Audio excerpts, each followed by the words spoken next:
ಆರೋಗ್ಯ ಸಾಧಕರೇ, official nature cure and yoga ಚಾನಲ್ಗೆ ಆದರದ ಸ್ವಾಗತ. ನಾನು ನಿಮ್ಮ doctor Gangadhar Varma. Heart attack ಯಾವ ಟಿವಿ ಚಾನಲ್ ಹಾಕಿದ್ರು ಕೂಡ ಈಗ ನೋಡ್ತಾ ಇರ್ತಕ್ಕಂಥದ್ದು ಅದೇ. ಅತಿ ಮುಖ್ಯವಾಗಿ ಹೆಚ್ಚಿನ ಕ್ರೌಡ್ ಹಾಸ್ಪಿಟಲ್ಗಳಲ್ಲಿ ಇದೆ ಅಂತಕ್ಕಂಥದ್ದನ್ನು ನೋಡ್ಲಿಕ್ಕೆ ಸ್ವಲ್ಪ ಭಯ ಅನ್ಸುತ್ತೆ. ಇದರ ಮೇಲೆ ಸಾವಿನ ರೇಟ್ 20 ವರ್ಷದಿಂದ ಸ್ಟಾರ್ಟ್ ಆಗಿದೆ. ಇಮಿಡಿಯೇಟ್ ಆಗಿ ಕುಸಿದ್ರು, ಹಾರ್ಟ್ ಅಟ್ಯಾಕ್ ಬಂತು, ಇಲ್ಲಿಂದ ಶಿಫ್ಟ್ ಮಾಡಿದ್ವಿ, ಇಷ್ಟು ಡೆತ್ ಆಗಿದೆ. ಇದು ಇನ್ನೂ ಆತಂಕಕಾರಿಯಾಗಿ ನಮ್ಮಲ್ಲಿ ಭಯವನ್ನ ಹುಟ್ಟಿಸ್ತಾ ಇದೆ. ಹೃದಯಾಘಾತವನ್ನ ಸರಿ ಮಾಡ್ಕೊಳ್ಳಿಕ್ಕೆ, ಹೃದಯಾಘಾತವನ್ನ ಪ್ರಿವೆಂಟ್ ಮಾಡ್ಕೊಳ್ಳಿಕ್ಕೆ ಬಂದ ಮೇಲೆ ಅಲ್ಲ, ಬರಕ್ಕೂ ಮುಂಚೆನೆ. ನಮ್ಮಲ್ಲಿ ಒಂದು ಗಾದೆ ಇದೆ, ಗಡ್ಡಕ್ಕೆ ಬೆಂಕಿ ಬಿದ್ದಾಗ ಬಾವಿ ತೊಳ್ಲಿಕ್ಕೆ ಹೋಗೋದು ಅಂತೇಳಿ. ಇದನ್ನ ನಾವು ಮಾಡೋದು ಬೇಡ. ಆಲ್ರೆಡಿ ಗಡ್ಡ ರೆಡಿ ಇದೆ, ಬೆಂಕಿ ರೆಡಿ ಇದೆ ಅಂದ್ರೂ ಕೂಡ ಪ್ರಿವೆಂಟಿವ್ ಆಸ್ಪೆಕ್ಟ್ ಅನ್ನ ನಾವು ಇವತ್ತಿಂದ ಫಾಲೋ ಅಪ್ ಮಾಡ್ಲಿಕ್ಕೆ ಸ್ಟಾರ್ಟ್ ಮಾಡಿದ್ರೂ ಕೂಡ ನಾವು ಆಲ್ಮೋಸ್ಟ್ ಹಾರ್ಟ್ ಅಟ್ಯಾಕ್ ನಿಂದ ಪ್ರಿವೆನ್ಷನ್ ತಗೊಳ್ಬಹುದು. ಭಯ ಪಡೋದ್ರಿಂದ ಏನೂ ಬರೋದಿಲ್ಲ. ಎಷ್ಟೋ ವರ್ಷಗಳಿಂದ ಪ್ರಕೃತಿ ಚಿಕಿತ್ಸೆಗೆ ನಾನು ಸೇರಿದಾಗ್ಲಿಂದ ಬಹಳಷ್ಟು ವಿಡಿಯೋಗಳನ್ನ ಮಾಡಿದ್ದೇನೆ. ಬಹಳಷ್ಟು ರೋಗಿಗಳಿಗೆ ಇದರ ಬಗ್ಗೆ ಅವೇರ್ನೆಸ್ ಅನ್ನ ಕೊಡ್ತಾ ಬಂದಿದ್ದೇನೆ. ಹಾರ್ಟ್ ಅಟ್ಯಾಕ್ ಅಂತಕ್ಕಂಥದ್ದು ನಿಮ್ಮ ಕೈಯಲ್ಲಿ ಇರ್ತಕ್ಕಂಥದ್ದು. ನೀವು ಎಷ್ಟು ಚೆನ್ನಾಗಿ ಆರೋಗ್ಯವನ್ನ ನೋಡ್ಕೊಳ್ತೀರೋ ಅಷ್ಟು ಚೆನ್ನಾಗಿ ಹೃದಯ ನಿಮ್ಮನ್ನ ನೋಡ್ಕೊಳ್ಳುತ್ತೆ. ನೀವು ಎಷ್ಟು ಆರೋಗ್ಯವನ್ನ ಹಾಳು ಮಾಡ್ತೀರೋ, ಬ್ಯಾಡದೇ ಇರ್ತಕ್ಕಂತಹ ಪದಗಳನ್ನೆಲ್ಲ ಇದೇನ್ ಮಾಡುತ್ತೆ, ಅದೇನ್ ಮಾಡುತ್ತೆ, ಅದೇನ್ ಮಾಡುತ್ತೆ ಅಂತ ಒಳಗ ಹಾಕ್ತಿರೋ, ಇದು ಅಷ್ಟೇ ಹಾರ್ಟ್ಗೆ ತೊಂದರೆಯನ್ನ ಮಾಡುತ್ತೆ. ಸೊ ಬಹಳ ಇಂಪಾರ್ಟೆಂಟ್, ನಾವು ಹೆಚ್ಚಿನದಾದಂತಹ ಫ್ಯಾಟಿ ಆಸಿಡ್ಗಳು, ಕೊಲೆಸ್ಟ್ರಾಲ್ ಅಥವಾ ಆಯಿಲ್ ಅನ್ನ ದೇಹಕ್ಕೆ ಸೇರಿಸದೇ ಇರತಕ್ಕಂಥದ್ದು, ಹೆಚ್ಚಿನ ಮಾನಸಿಕವಾದ ಒತ್ತಡವನ್ನ ತೆಗೆದುಕೊಳ್ಳದೇ ಇರತಕ್ಕಂಥದ್ದು, ನಿಯಮಿತವಾಗಿ ಯೋಗವನ್ನ, ನಿಯಮಿತವಾಗಿ ಎಕ್ಸರ್ಸೈಸ್ ಅನ್ನ, ನಿಯಮಿತವಾಗಿ ಧ್ಯಾನವನ್ನ ಮಾಡೋದರ ಮೂಲಕ ಆರೋಗ್ಯವನ್ನ ಬಹಳ ಚೆನ್ನಾಗಿ ನೋಡ್ಕೊಂಡ್ರೆ ಇದು ಹೃದಯದ ಆರೋಗ್ಯವನ್ನ ಬಹಳ ಚೆನ್ನಾಗಿ ಇಡುತ್ತೆ. ಕೆಲವು ಪಾಯಿಂಟ್ಸ್ ಗಳಲ್ಲಿ ನಾವು ಇದನ್ನ ನೋಡೋಣ. ಇದು ನಮ್ಗೆಲ್ಲರಿಗೂ ಜೀವನ ಶೈಲಿ ಅನ್ನೋದು ಗೊತ್ತಿದೆ. ಜೀವನ ಶೈಲಿ ಅಂತ ಬಂದಾಗ ಕೆಲವು ಇಂಪಾರ್ಟೆಂಟ್ ಟಾಸ್ಕ್ಸ್ ಅನ್ನ ನಾವು ಫಾಲೋ ಅಪ್ ಮಾಡ್ಬಿಟ್ರೆ ಈ ಹಾರ್ಟ್ ಅಟ್ಯಾಕ್ ಅನ್ನ ಸಂಪೂರ್ಣವಾಗಿ ಪ್ರಿವೆಂಟ್ ಮಾಡ್ಕೋಬಹುದು. ಅದರಲ್ಲಿ ಒಂದೇದು ಪ್ಲಾಂಟ್ ಬೇಸ್ಡ್ ಡಯಟ್. ಇದು ಬಹಳ ಬಹಳ ಇಂಪಾರ್ಟೆಂಟ್.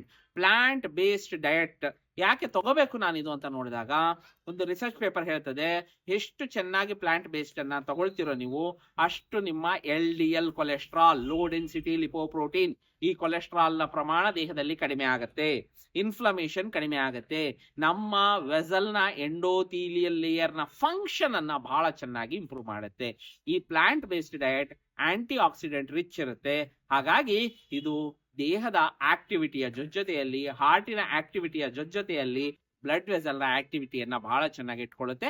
ಇವತ್ತಿಂದ ಪ್ಲಾಂಟ್ ಬೇಸ್ಡ್ ಡಯಟ್ ಅನ್ನ ನಮ್ಮ ಮುಖ್ಯವಾದ ಆಹಾರವನ್ನಾಗಿ ಮಾಡ್ಕೊಳ್ಳೋದು. ಸಸ್ಯಾಹಾರ ಇವತ್ತಿಂದ ನನ್ನ ಅತಿ ಮುಖ್ಯವಾದ ಆಹಾರದ ವಿಧಾನವನ್ನಾಗಿ ಮಾಡ್ಕೊಳ್ಳೋದು.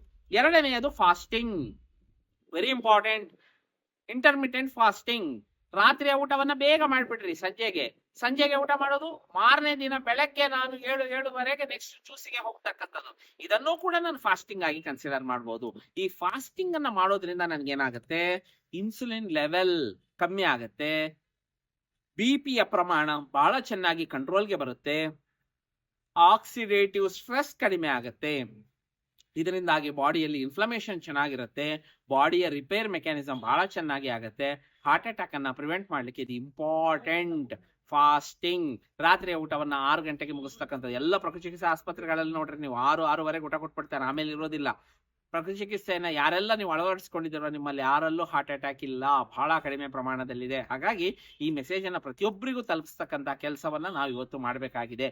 ಭಯ ಪಡೋದ್ರ ಬದಲಾಗಿ ಪ್ರಕೃತಿಯ ಲೈಫ್ ಸ್ಟೈಲ್ ಅನ್ನ ನಾವು ಅಳವಡಿಸ್ಕೊಳ್ಳೋದ್ರ ಮುಖಾಂತರವಾಗಿ ನಾವು ಶುಗರ್, ಹೈಪರ್ ಟೆನ್ಷನ್, ಕೊಲೆಸ್ಟ್ರಾಲ್ ನ ಜೊತೆಯಲ್ಲಿ ಹಾರ್ಟ್ ಅಟ್ಯಾಕ್ ಅನ್ನ ಬಹಳ ಚೆನ್ನಾಗಿ ಪ್ರಿವೆಂಟ್ ಮಾಡಬಹುದು, ಕಂಟ್ರೋಲ್ ಮಾಡ್ಕೋಬಹುದು. ಮೂರನೇದು ಯೋಗ ಮತ್ತು ಪ್ರಾಣಾಯಾಮದ ಅಭ್ಯಾಸಗಳು. ಯೋಗ ಮತ್ತು ಪ್ರಾಣಾಯಾಮದ ಅಭ್ಯಾಸಗಳು BPಯನ್ನ ಬಹಳ ಚೆನ್ನಾಗಿ ಕಂಟ್ರೋಲ್ಗೆ ತರುತ್ತೆ, ಹಾರ್ಟ್ ರೇಟ್ ಅನ್ನ ಬಹಳ ಚೆನ್ನಾಗಿ ಕಂಟ್ರೋಲ್ಗೆ ತರುತ್ತೆ, ಸ್ಟ್ರೆಸ್ ಅನ್ನ ಕಡಿಮೆ ಮಾಡುತ್ತೆ, HRV ಇದನ್ನ ಇನ್ಕ್ರೀಸ್ ಮಾಡೋದ್ರ ಮುಖಾಂತರವಾಗಿ ಹಾರ್ಟಿನ ಮೇಲಿನ ಬರ್ಡನ್ ಅನ್ನ ಬಹಳ ಚೆನ್ನಾಗಿ ಕಂಟ್ರೋಲ್ ಮಾಡುತ್ತೆ.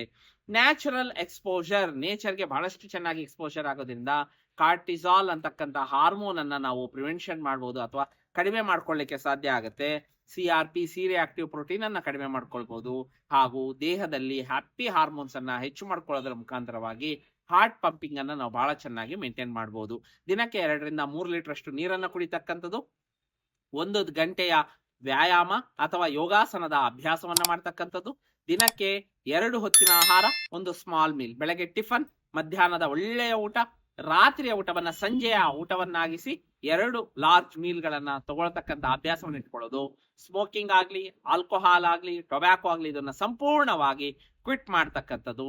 ಇಷ್ಟು ಹ್ಯಾಬಿಟ್ಗಳನ್ನ ನಾವು ದೇಹಕ್ಕೆ ಅಳವಡಿಸ್ಕೊಂಡಿದ್ದೇ ಆದರೆ ಆಲ್ಮೋಸ್ಟ್ ನಮ್ಮ ಆರೋಗ್ಯ ಬಹಳ ಚೆನ್ನಾಗಿ ಕಂಟ್ರೋಲ್ಗೆ ಬರುತ್ತೆ.